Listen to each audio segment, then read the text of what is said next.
Good evening, my name's Alex Campbell. And I'm Mark Palmer.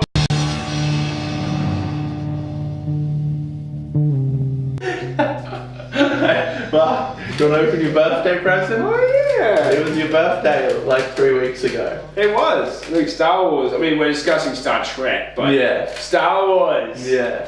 I really hope this isn't as disappointing as The Last Jedi. Well, I know how much you like The Last Jedi, and I know this is one of your favourite characters from The Last Jedi.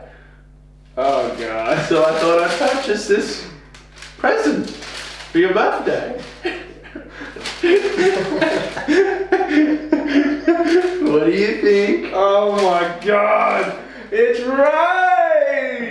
That's her name, right? It doesn't even have a name on there. It's Force Link. Oh, it's right there. Rose Tico. Oh, Rose. Come on, man. She saved the Resistance. Technicien dans la Resistance. Without her crashing into... No, actually, she didn't save the Resistance. No, she almost doomed him if it wasn't for holographic Luke. Yeah. And, check it out on the bottom. It was on clearance for $5. You know why it was on clearance? Because they can't sell them. Didn't you show that in one of your other episodes? Yeah. Well, there's this guy, I forget the name of his channel, I'll put it up here with a ding, I'll give him credit. And he does videos on how the toy sales have dropped and all this, and they can't sell the Rose ones or the Ray ones or anything. And then I went into my local Australian Big W and they just had a shelf full of Rose dolls. Really? And check it out. Yeah. Is that upside down? Focus. It was on clearance for $5. $5. And I was like, how can you not sell this? This is everyone's Rose. favourite character in Star Wars. I mean, I was never really that much of a fan of Star Wars, but then Rose came along. and Right, it just came to me. Mark will love this. What even is Force Link? I don't know. What the fuck is that arm thing? Well, Mark, now you need to buy the arm thing so she can talk. Or I can burn, like melt her. Were Force Link to activate sounds. Oh, that just says the same thing in 8 different languages. This isn't even in English. So yeah, no, then you buy the Force Link and you can hear her talk, Mark. There you go, happy birthday. What do you say to your friend who bought you a present out of kindness of his heart? I have a burning desire for this toy. You gotta set it on fire. I'm very tempted to set it on fire. No, you can do whatever you want with it, man. Put it on your shelf and love it forever, or Did they honestly destroy it. think someone would buy a Rose They did! action figure? I mean, as far as I know, they made as many Roses as they did Poes or Lukes. And they didn't sell because people didn't want to buy a Rose action figure. She's like the most universally hated, but I honestly think people hate her more than Jar Jar Binks. I like Jar Jar Binks more, but I've come full circle on Jar Jar. Yeah, I don't hate it as much as I used to. I mean, don't get me wrong, if I watch episode 1, I'm always... Oh, if I have to endure his image and his voice, then I hate it. But, you know, now I can appreciate him. when you're not watching it. Yeah. No, Mr. Stay. Mr. called Jar Jar Binks. Mr. your humble servant. That won't be necessary. Oh, but it is. 'Tis demanded by the gods, it is. I can't appreciate her though. She literally just fucks everything. Finn's gonna heroically sacrifice himself. Great ending to an arc. And then we're not gonna win this war by killing our enemies. We're gonna win them by saving the ones we love. Yeah, but she crashed her ship into his, so that could have killed both of them. It should have killed both of them. But it didn't because of plot. Or better yet, she doesn't make it in time and they both go into that thing. Or she actually saves him and it all works out, and then the Resistance base blows up and they all fucking die. Except for Rose and Finn. Yeah. And then Finn resents her forever for letting them all die. Yeah, it's like a sitcom, they're married, but he's like really bitter about the fact that the Resistance burnt to death in a cave. Because she wouldn't let him burn himself. Yeah, there are. At that point when Finn was about to do that and say the thing, I had a moment where I was like, this is possibly salvageable. Yeah, This is pre Luke Skywalker death, by the way. I didn't know that shit was coming. No. I honestly, although he has been casted for episode 9. He has. Do you want to talk about that a little bit? Yeah, that's about a little bit. So, Billy D. Williams has been cast as well. So I feel like JJ is like doing all he can at this point to salvage it and save it Salvage for fans. I think he's going to try and salvage Luke's character. Like maybe think after his death that he's had a change of heart and going to try and be Luke again. That's what I honestly think. You don't reckon he'll bring him back? Do you think he'll just be Force Ghost? Or do you think he'll do some... Well, he can't really bring him back. He can't really bring him back at this point, can he? I mean, technically, no one said he died. What if he just did a second projection and he actually didn't project, he actually teleports? Yeah, I mean, we talked about Data dying, and it's like, it's sci-fi, they can bring him back. I still don't think he's going to. No. I think he's going to be a Force Ghost. Yeah, which is... Not overplayed at all. No. I mean, it's something. Yeah, it's something. And the thing with Billy D. Williams is just having him on screen will be nice. I like Billy D. Williams. Lando's a great character and everything. Be good to see, like, fat as shit 50-year-old Lando. Dancing the Cha-Cha-Cha. Billy D. Williams and his partner Emma Slater.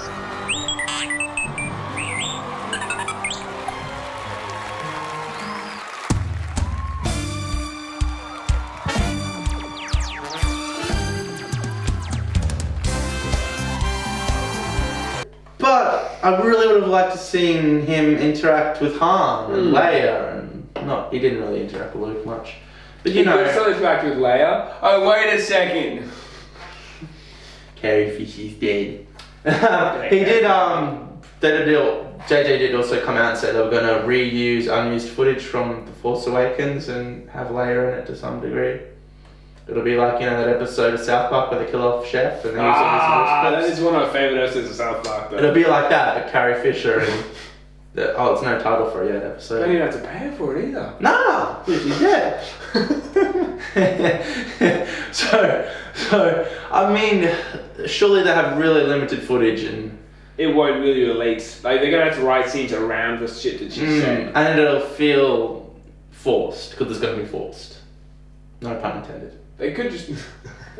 They literally could just have her on a ship again and show that exact same scene of when it's about to be blown up and have her ship blow up. Yeah.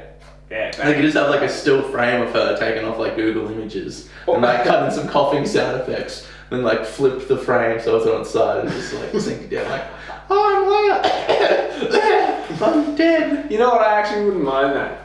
Yeah. It's me, Princess Leia. Oh no, I feel sick. But it's got to be a photo of her when she's doing the Mary Poppins thing. It's like, and then like do like her eyes like little crosses with a tongue poking out. Oh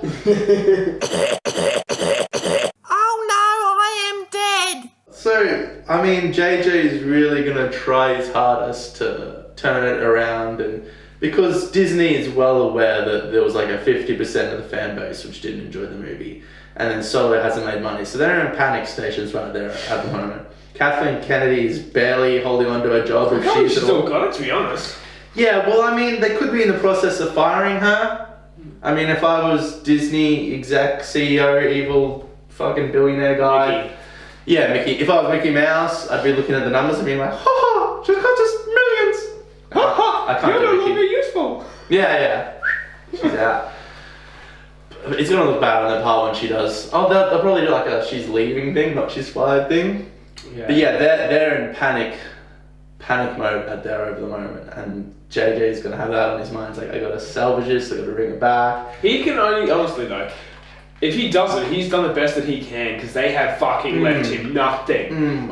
He left so much for Rian Johnson to take on. Snoke's dead, He destroyed Luke's dead, everything. Han's dead. I mean, Star Wars is dead. he's got to set it like 5 years later after The Last Jedi, have some time lapse and just kind of stop thinking about it and do something else. Because if you spend the whole film trying to retcon and fix everything that Johnson blended up, then what's the point of that film? Like, that film is only in service to make the other one nullified. You need a good film. You can't just have a film that's trying And to... it's got to be related to it as well because that's the middle movie. Yeah, and this is supposed to be the end of the trilogy. They really should have had it so at the end of The Last Jedi, Rey did join with Kylo, not necessarily on an evil thing, and left that as a cliffhanger to see what they were going to do. That was another one where I'm like, if this happens, this will be really cool. Nah. Yeah. Save the Jedi. It's like, for fuck's sake, fine, let the Jedi die. Evolve into something new. I'm not a problem with them doing something new. I have a problem with them shitting on it. Yeah, well, I like crazy, weird, odd, David Lynch, experimental. Pink Floyd is like in my top 5 favorite bands of all time, and I love just oddities.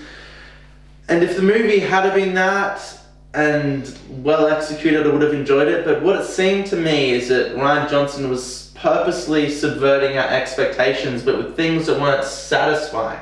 Not satisfying for me to see the archetypical cool hero Luke Skywalker as a broken old man. It's not satisfying for me to see the main enemy just die. It's With not, no explanation of who he was or where he came from. yeah, it's not satisfying for me to see Rose Tico in a film. So I have no problem with changing the formula. Absolutely, go for it. Like Deep Space Nine was a massive formula change. Yeah. And that worked and functioned. But I just feel like he was purposely trying to throw people off guard. There was specifically an interview where he said if you don't disappoint at least like half 50% of the audience. Yeah, Is that what he said? I think he said 40-50%, yeah. He says you want to shock people so much that it disappoints them. I was just sitting there thinking, really? I thought you want to make a movie that you could, get most people to like? I would be worried if everybody across the board was like, yeah, that was a good movie. It's much more exciting to me when you get, a group of people who are like coming up to you and really, really excited about it. And then there are other people who walk out literally saying it was the worst movie I've ever seen. Having those two extremes to me is the mark of the type of movie that I want to make. So. Okay, the ending of Saw, for instance, there's no doubt that shocked every single person who ever watched that film without knowing what was coming. Oh yeah. Where old mate stood up and he was alive the whole time. Over and shit. That was like a shock, but it was a fucking brilliantly written shock that everyone loved. Yeah. All his twists were dissatisfying. For me personally, I know a lot of people out there are fine with it. And a lot of people out there agree. There was over 80,000 signatures to get it struck from canon and rewritten. I mean, you probably can't do that. No, you can't, but that doesn't change the fact that there's 80,000 signatures. Yeah, well, if you look at compile reviews and Rotten Tomato scores and stuff, it's torn about 50-50. Yeah. Which is bad. You don't want 50% of the audience to dislike the film. No. So, I shouldn't be telling fucking a multi-conglomerate billion-dollar corporation this, but what you should do when you write a trilogy, right, is a film has a 3-act structure, beginning, middle, and end. And a trilogy also functions in that way, beginning, middle, and end, just like a movie. So you have the setup, you have the conflict, you have the resolution. But what they did is they got one guy to come in, have a separate vision, do one film, no collaboration between the two. They had a second guy come in, do something completely different, and now they're getting the first guy to come back and do another thing. It seems really basic and intuitive for me, for Disney to have sat down and said, alright, here's what we're going to do in the first film. This is a general arc for the trilogy. This is the trajectory. This is where we want to go. The overall themes of these 3 movies, they should all fit in. But they fucking didn't. They don't. They hired some guy that hired another guy that hired the first guy again. This movie, that movie, originally that movie. JJ was supposed to do them all, but he said he didn't want to do episode 8. Yeah. If he had just agreed to it, no, I'm not at all saying that he should have to. He would have been working for like 11 years They straight. should have one person writing the 3 movies and maybe 3 directors if you wanted to do that. Yeah. The writing has to stay consistent. Yeah, well, that's to be... Because otherwise it's not the same fucking story. Yeah, a trilogy should fit. Like the original trilogy fits and gels and moves and works. George Lucas. Yeah. There's things like the Indiana Jones trilogy where they're all separate things, but there's no overarching or overlapping story in those movies whatsoever. They're all separate individual things. You can watch them at any time. Yeah, and that's not Star Wars. This is overlapping and overarching. It's a fucking trilogy. Yeah, but tonally, the second one just twists and does something else. It goes, bah! And doesn't even do it as time skip.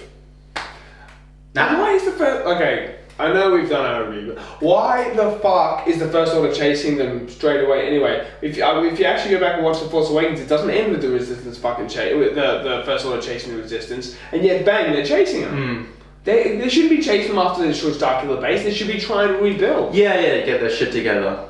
Yeah. Reform. You could have had a few years between, and like honestly, why is the Resistance, why is it like fucking only 180 people in it? Why They won. They beat the Empire 30 years ago. They should like They inhabit. transformed into the New Republic. But apparently, the New Republic was like 5 planets that they blew up and then, they don't exist anymore. Apparently, according to books and stuff, the New Republic decided that they don't really need an army anymore because that was what the Empire did, that's what Palpatine did. So the only ships they had were orbiting their main central planets, and when the First Order destroyed that, That's fine. That makes sense. It doesn't- I like that, but you need to say that in the movie. Yes. Not expect. It's exactly like you shouldn't have to read a book to understand what the fuck happened in the movie. It should be pretty self-explanatory, and if you want to find out more, you should read the book. Not be left with that exact question: why the fuck is there only 180 people? Yeah, it doesn't make sense. No. So yeah, JJ's gonna have a real rough time, but he can only do what he can only do, man. I look forward to reviewing it, if nothing else. Yeah, we'll review the fucking shit out of that. Yeah, we'll see us in a while, a year and a half or something. Yeah, because there's no more Star Wars this year. Thank fuck. I never thought I'd say that. I have a Star Wars tattoo on my foot. We're both wearing Star Wars shirts. We have are. A Star Wars action figure on display here. It was a mass part of who I am. That's the worst part about it. And they're like, thank fuck, we don't have to watch our favourite film franchises here. Yeah, thank fuck. Well, thank fuck you don't have to watch another arrow get shot into it. It's basically like Boromir. Just the massive arrow just gone. Just like he's like right now he's dropped to the knees, and then episode 9 could possibly be Lurtz or whatever his name is. He's dropped to the knees. Yeah. And Mickey's flopped out his mouth. It's just he's got a handful of his hair. He's just about and we don't know what's gonna happen next. One does not simply destroy the entire Star Wars franchise. Alright, thank you for watching. Really help out if you like, subscribe, and if you want more Star Wars content, then like and subscribe and comment. Thank you.